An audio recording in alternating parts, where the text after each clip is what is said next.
Have you heard of the story of Princess Rose? Well, here's how it goes. Once upon a time, Princess Rose was the daughter of the good king, and she was loyal and she was loving. But in the neighbouring land there lived the cruel king. And one day they heard the drums of war, and the cruel king was advancing to the border to fight the good king. And so a great battle ensued, and the good king was overcome, and the cruel king threw him into the deepest, darkest dungeon. Princess Rose was distraught, and she went to the cruel king, and on bended knee she begged him to release her father, who was such a good man.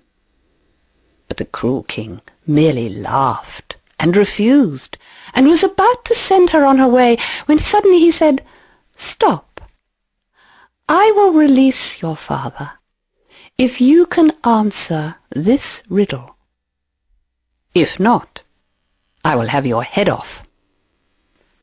"You must come back to me," said the cruel king, "naked but clothed, on horseback but on foot, and you must give me a gift but not give me a gift." So Princess Rose went on her way, and she thought, and she pondered, and she puzzled, and she wondered. And one day she found herself walking by the seashore, and she noticed the fishermen casting their nets into the sea. And she had an idea, and she asked them if she could borrow one of their nets, and she took it with her.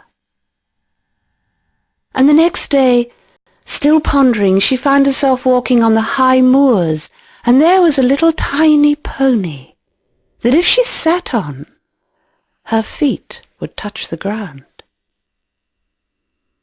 That night, as she sat in her attic room, she opened the lattice windows, and in flew a white dove, and she gently stretched forth her hand and caught the dove.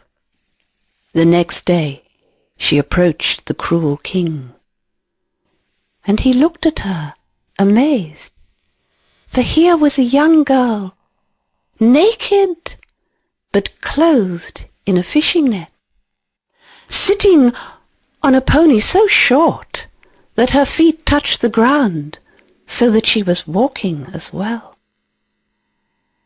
And as she came towards him, in her hands was a white dove, and she reached her hands out to the king, and he stretched his out to receive the gift, but the very moment before he touched the gift, she released the dove, and it flew up into the sky.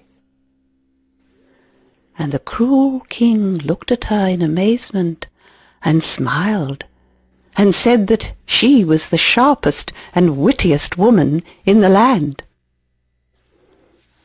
And the good king was released, and they all lived happily ever after.